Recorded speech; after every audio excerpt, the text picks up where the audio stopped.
Aloha and welcome in, people. How are you doing, brothers and sisters? Wanted to let you guys know we're starting off the week right. And before we even get started, a lot of you guys have heard actions speak louder than words. Don't judge a book by its cover. Ben Franklin literally said, well done is better than well said. And to that point, Ralph Waldo Emerson says, what you do speaks so loudly that I cannot hear what you say. And congratulations to everybody that tuned in to our Wednesday weekend wrap-up with our early first ever Thursday night pick. We had enough going into week 11. We felt comfortable. It was a squeezer, but we nailed it. We told you to take the Patriots at the half. We were emphatic. Do not get or give, as the Patriots halftime, do not give more than 6.5. There was a lot of books out here today, late, right before the game. I went and checked myself. We're at 12.5. And so the halftimes were 6.5. I saw some 7s, halftimes. Point being, we if you got this on Wednesday, as we hope, you get on your phone right away or go out to wherever you do book it, and 6.5. We were emphatic at the do not lay 7 and 7.5. We wanted you at 6.5 because we had a funny feeling that there would be a little bit of being on a short week and whatnot.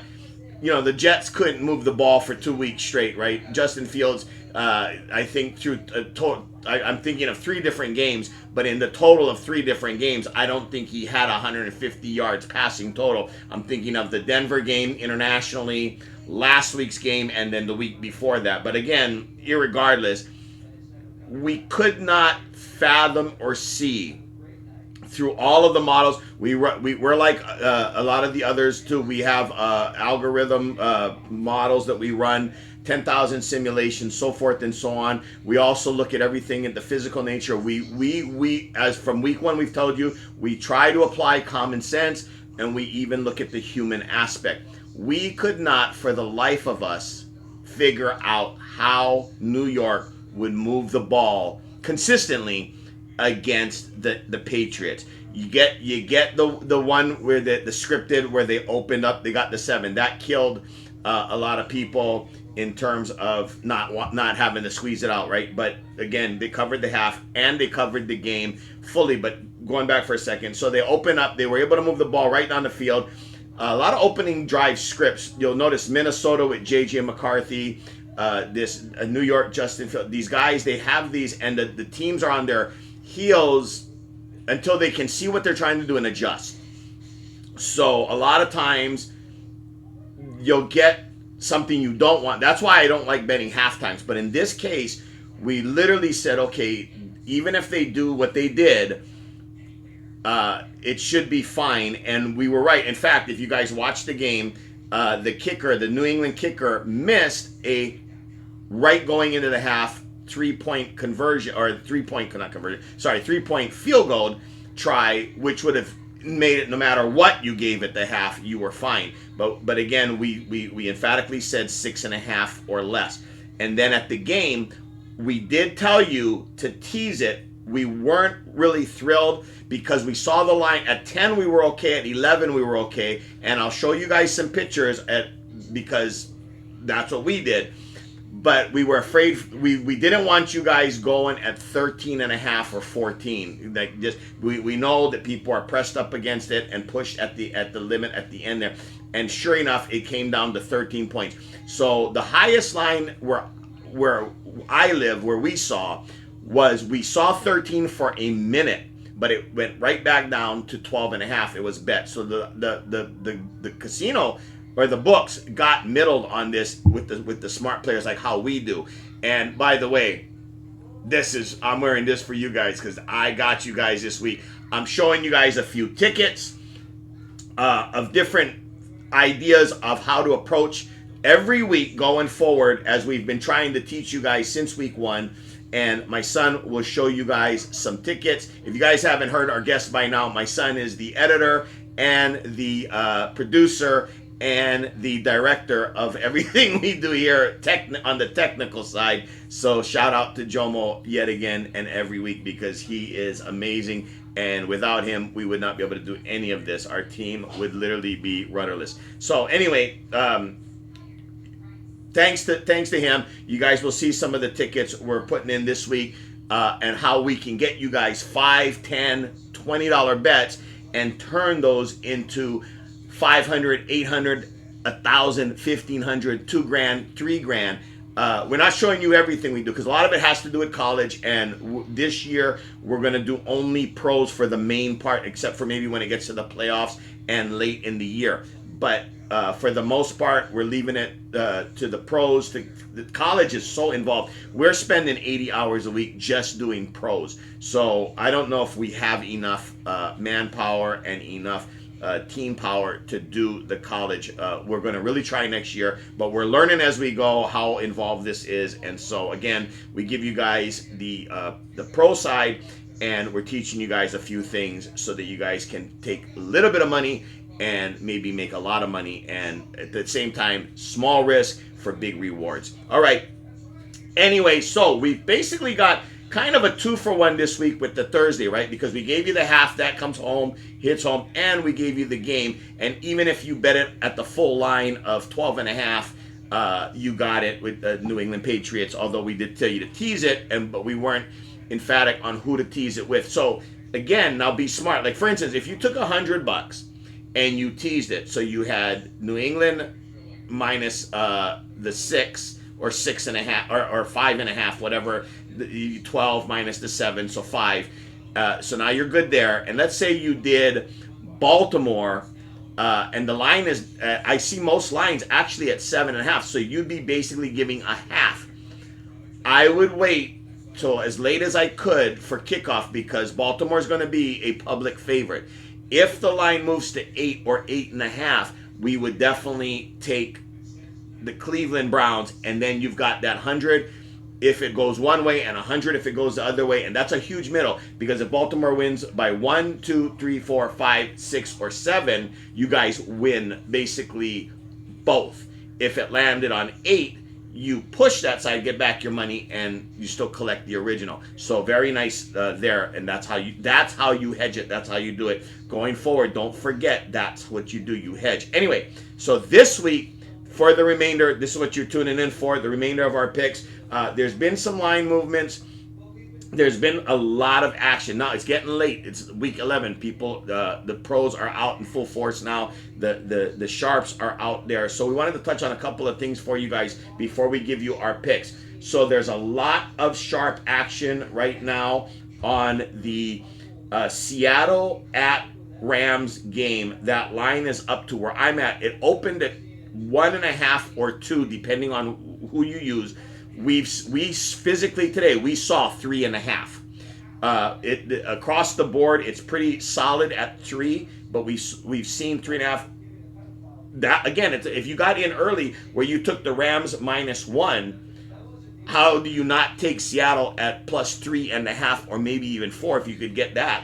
But again, then even if you could, like at 3.5, by a point. And that's 4.5. Not as great on the odds, because you're probably -140 or -150. But you've got a big middle on a single game. So that's just one of the things we wanted to touch on. But anyway, there's a lot of sharp action. So the way it looks to us is Seattle is getting not all. They're getting over 80% of the public betting tickets.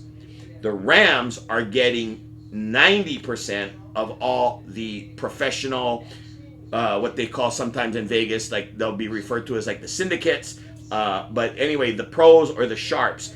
And this is truly boiling down to a sharp versus square game. Squares being the Seattle public side, the sharps being the Rams and pro wise guy side. So be aware of that. Another big line move is Pittsburgh is as high as 6 when that line opened up at 4. So there's a lot of action on Pittsburgh, or betting action on Pittsburgh. There is actually more people right now taking the sharps taking Buffalo, which is interesting to me. I thought that the Sharps would absolutely be on the Tampa Bay side, taking the points. Both teams need to win this game. Both teams need to keep pace, and it matters to them. I'll give you an example of tonight. It's Thursday night that I'm recording this, but New England and the Jets. For New England, by winning Thursday night's game, doesn't matter now how much they won by, but the fact that they won, they before the game started, they were the odds-on favorite at 33% to get the number one seed in the AFC. With like the four teams below them, it was them, it was Indianapolis, it was Denver, and there was a fourth. I can't remember who it was. They showed it on the prime thing, but they gave percentages: 33%, then it was 25%, and then so forth and so on. And again, those are just mathematical, or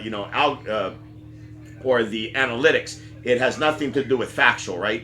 But again, more times than not, math plays out. Why I bring this up is because this is now the time where, again, one of our picks, and it makes sense in a minute, Baltimore literally has to win out to make the playoffs. They can't. It'd be very unlikely that they could win the North, but even that's mathematically still on the table. But they have to win out. So at the beginning of week 1 and week 2, we stressed to you guys that the hardest thing in this thing to do as far as sports betting when it comes to football, first figure out who is going to win. We don't even look at these spreads, just the matchup. Baltimore on the road at Cleveland. Who is the likeliest team to win in that scenario, right? You get percentages, right? So I think our model shows Baltimore winning 80% of the time in this matchup, based on who Cleveland has at quarterback, their record, they're at home, this, that. Forget the spread. So Baltimore is going to win 80%, 8 out of 10 times that they play that game. Now, add in the minus 8.5 or 7.5, and then the model changes dramatically to Baltimore winning that by that spread at more like 58 to 62% of the time. So a big drop off from 80%, right? But again, so a lot of people like Baltimore. Our point is that going forward, one of the things always look at is first figure out, before you even decide who can win the spread, is who's going to win or who is most likely to win that game. And then from that point, you have your starting point. And, with a dog, if they're likely, or you look at them as like, well, they can win. You like them to win. Then you love taking points. And so just food for thought, guys, going forward. It's one of the things that you need to look at when you're deciding on your picks each week for your pools, your work pools, your neighborhood pools, your for fun kind of stuff, and when you're at the kiosk or at the book. All right. Anyway, we wanted to touch on a couple of those sharp moves. We also wanted to let you guys know about some of the thoughts we had behind it. Anyway, going forward for this week, our number one pick was New England, we did the double up. My son will show you the tickets on those. We took a little bit of a different approach on that. Rather than just bet the 200 like we liked, we went ahead and did a parlay and a teaser for like $50 each, which would then return well more than the 200. So kind of kick us off to a little bit of a better start. But we do need a couple of things to happen. And in this case, it's tied to our number 2 pick of the week. Our number 2 pick of the week is Kansas City Chiefs minus 3.5. Plain and simple, off of a bye. No one in the NFL is better after a bye than the Mahomes and Andy Reid combo. I believe they're well over 70% winning off of a bye. And they are another team 2 or 3 games behind Denver in their own division and even behind the Chargers. They basically need to win out, and beating Denver would be a huge leap because it's the guys that have the lead on them, and so they're basically beating that team, eating up that one loss for that one win. So Denver, even with a loss, would still have the lead, but it would shrink dramatically, right? Again, Mahomes is the GOAT until otherwise, right? Until proven otherwise. I'm not a fan in terms of, I'm a fan of his abilities. I'm not a Kansas City fan, but I'm a fan of money, and I actually have Denver Super Bowl tickets, so I'm rooting hard against. I want Denver to win, but I got to give you guys the skinny and the dope this week is that Kansas City minus the 3.5 is where we're going with it. Now, I will say that Kansas City opened up at -3. I do see in various polls I've looked at and talking to bettors and watching the action, there is kind of a push-pull in this. There's a lot of guys making their calls this week on Denver.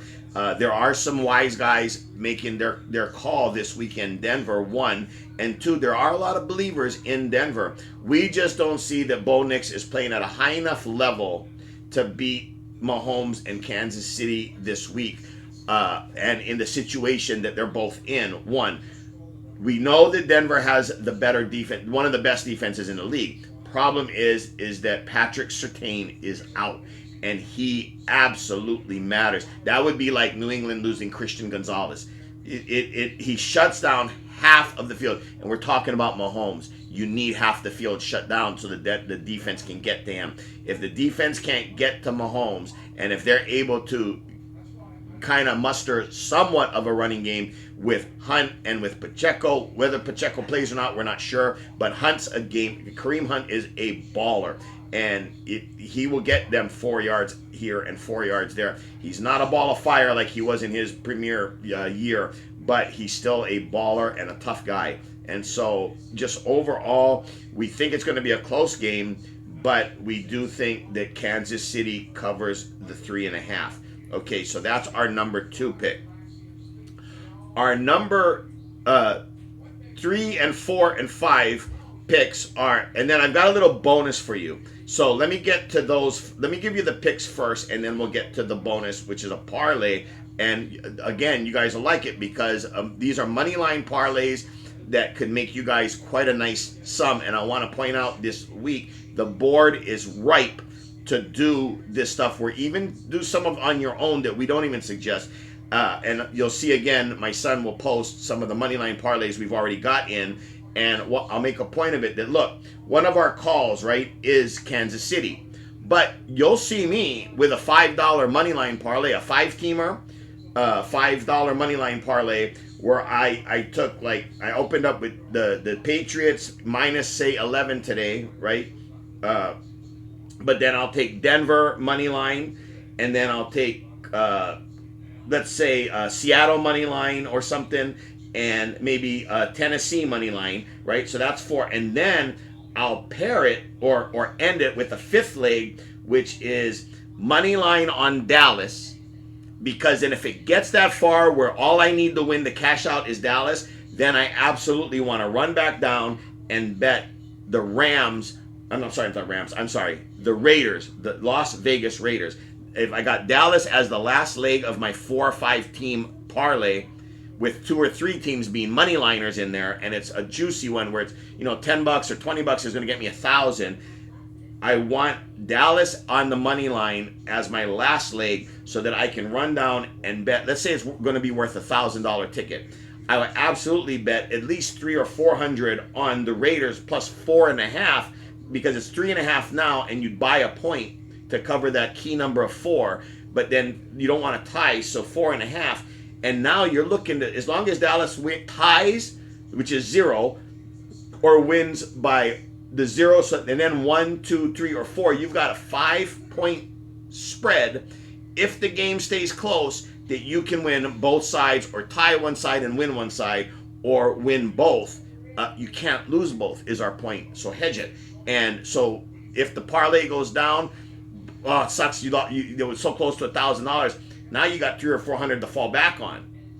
And if the 300 or 400 goes down, you just scored yourself $1,000 minus the 300 or 400 that you offset it, and you still walked away with $500 or $600. for a $10 or $20 bet is our point. Okay, so you guys are with me so far. There we go. All right, so anyway, our 5 picks this week, New England halftime and the teaser game was our kind of a 2-for-1 first this week, and it was our double up bet of the week so far.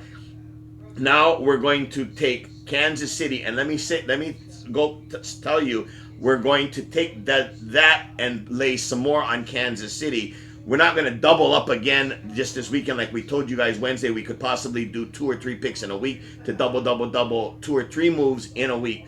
We're not quite doing the double up on Kansas City, but we are going to put about half of it on Kansas City. We're going to be quite in on Kansas City as long as we've got them at -3 or less. And again, for me, I'm buying enough points where it's 2.5. So when they win by the field goal, I still win. I covered. Again, remember, don't forget, always look at key numbers and buy back the half a point or the point to make your to protect yourself. As we've told you in weeks past, we rather pay more or have a less return but more point protection than go with the posted line and lose by a half a point or point and give away all that money. So again, it's a less of a win, yes, but we're covered when on those squeeze out tight ones. All right.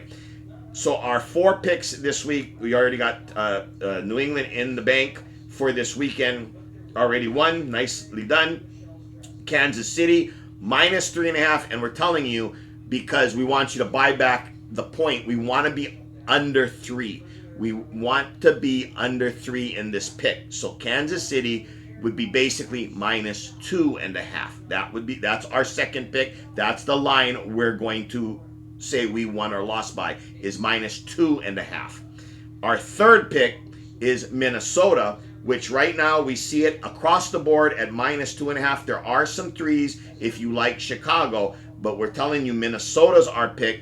And at home, I know JJ McCarthy, I know that Williams with Chicago's, they're on a roll. I get it, but we just think that Minnesota's defense is legit. We think that Chicago has played lesser teams and have pulled out these miracle emphatic wins, and there's a means and a regression we think is coming, and what they're doing is not sustainable. They are a better team than Williams is their guy. Caleb Williams is definitely their quarterback. They have found their quarterback, but we don't think that they can keep winning the way they have, like in the Cincinnati game, and keep doing it through the year. We think that they may make the playoffs, but that being said, against a solid, especially a divisional rival, and a defense like Minnesota, we just don't think that Caleb Williams gets it done this weekend.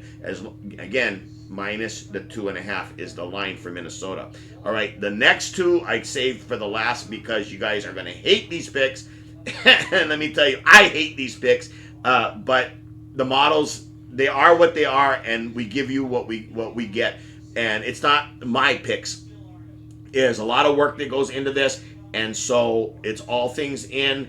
And at the end, like last week with Arizona, in that moment, I hated it. But 10 out of 10, if that's what is given to me to relay to you guys, it is what it is. And over the course of the season and the long haul, you're going to end up in the winner's circle more than the loser circle. We want to be in the high 60s, low 70% by the end of the year, and that way you are in the plus. So with that in mind, Cleveland Browns at home. We've seen across the board. It's now 7.5. There's some rumors about Lamar Jackson's knee. We don't know. I've tried to look it up. There's no anything, any factual hard evidence or news stories coming out yet. But we would say if you can, to lock in that 7.5. We actually liked it at 8.5. And again, buy back a point. I would go as far as with the dog. I'm buying back 2 points so I can get 9.5 because 29-20, something like that, 19-10, something like that. And by the way, watch the weather. The field could be brutal, and so we're not giving you as a pick, but if you have time and it's pre-game and you're looking at it and the wind is coming in sideways and it's sloppy, it's bad, maybe there's rain, whatever, and Lamar's not going to play, or he appears in warm-ups, whatever, that there's the news stories coming out that he's a little bit tender on it.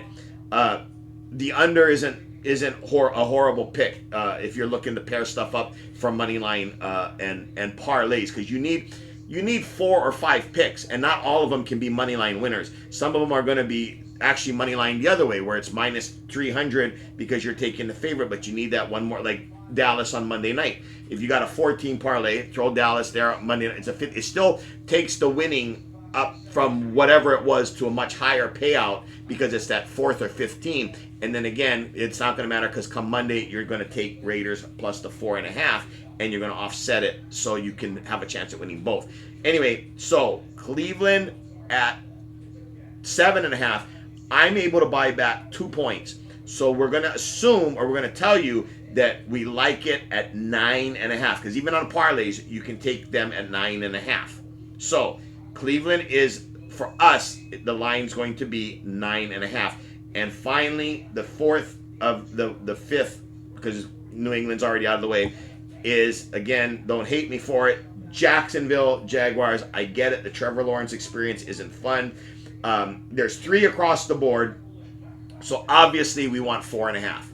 Obviously for this exercise we want 4.5. So your 4 more picks for this weekend are Kansas City minus 2.5, Minnesota at minus 2.5 is fine.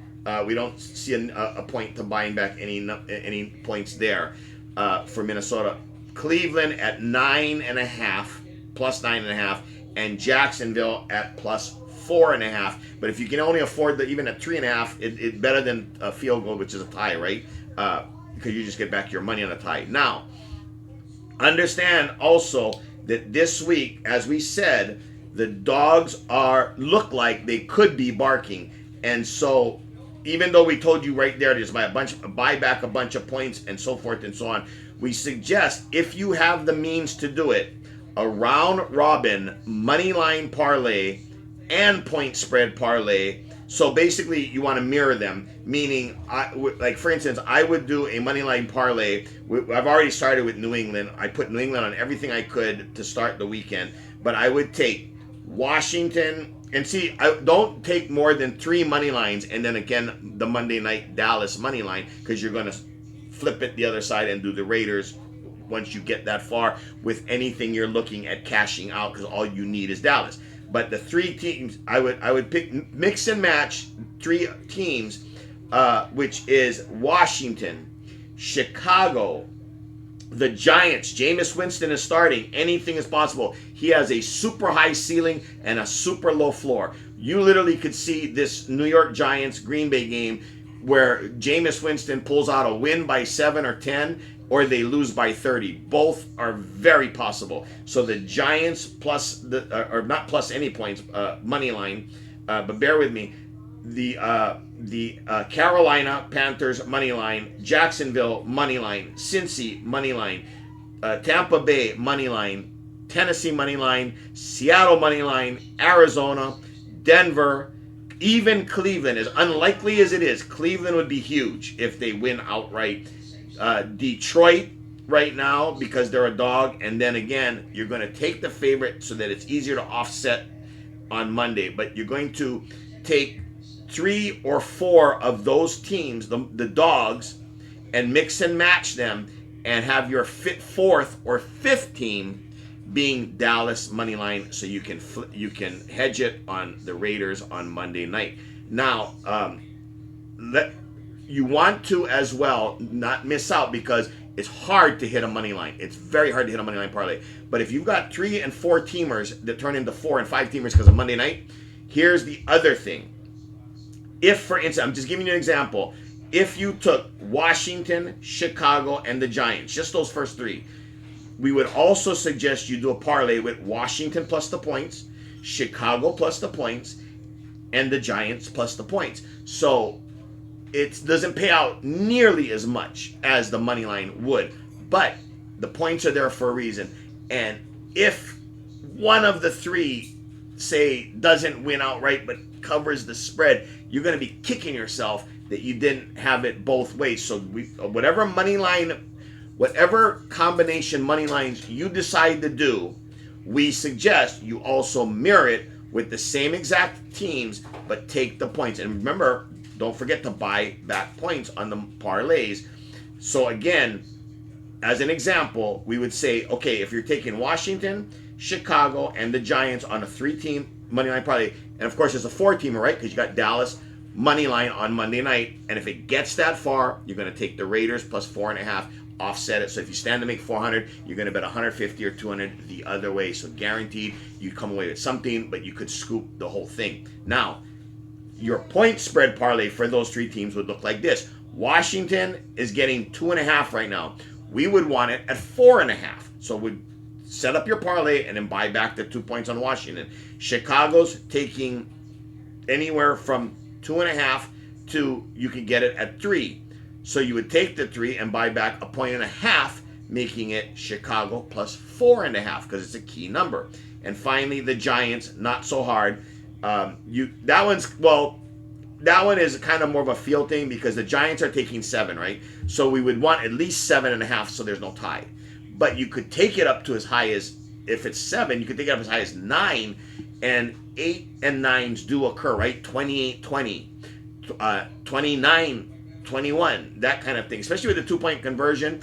And then especially with the new kickoff rules, the scoring has become a lot different. So 8s and 9s do hit. So again, that's just an example. Taking Washington, Chicago, and the Giants at money line, we would also want Washington plus 4.5, Chicago plus 4.5, and the Giants plus at least 7.5. But if you could take it up to 9 or 9.5, depending on your book, that would be great. And then so you have that covered, and then all of those would both be so even your 4th leg though on the point spread parlay would still be Dallas money line, because you're going to be wanting to hedge it with the points with the Raiders on Monday night. So if you have that problem where all you need left is Dallas, it's a good problem to have. Again, so these are just things we're trying to teach you guys so that you guys can spend a little and cash out a lot. All right. Anyway, again, congratulations. Thanks for tuning in. We're so glad we're starting off this week with our first Thursday. It's our first Thursday pick, and we nailed it with the both telling you at the half with the 6.5, no more than 6.5. And the game, although we said to tease it, we didn't need the protection. They won outright by 13, 27-14. So congratulations there. And again, to reiterate, our 4 more picks for the 5 this week, along with the info on the money line parlays. We're telling you to real quick, I almost forgot to. Well, let me reiterate the 4 other teams. You're taking KC minus 2.5. You're taking Minnesota minus 2.5, which is should be the normal posted line in most places right now. KC, you're going to have to buy back a point. Cleveland, we like them at plus the original 8.5 and buy back as many points as you can. So if you still got an 8.5, you get 10.5. And Jacksonville plus 3, but we told you buy 1.5 because we like them better at plus the 4.5. So those are your 4 more for the 5 this weekend. But one other thing as a bonus is a money line parlay that we really, really like. Now, you're going to think I'm crazy, but it's a money line parlay that we really, really like. And teaser is we like Jacksonville and we like Washington. And then even if you've got enough scratch, you could do Jacksonville, Washington, and throw Cleveland on there. But the first 2 are money line. Jacksonville, money line. Washington, money line. Cleveland, we would still want you to take the 7.5, 8.5, the points. We don't think they can win outright. But if you've got enough, put them both. You never know. And then, of course, Dallas on Monday night, right? Money line. And then you're going to hedge it with the Raiders. And tease the same setup.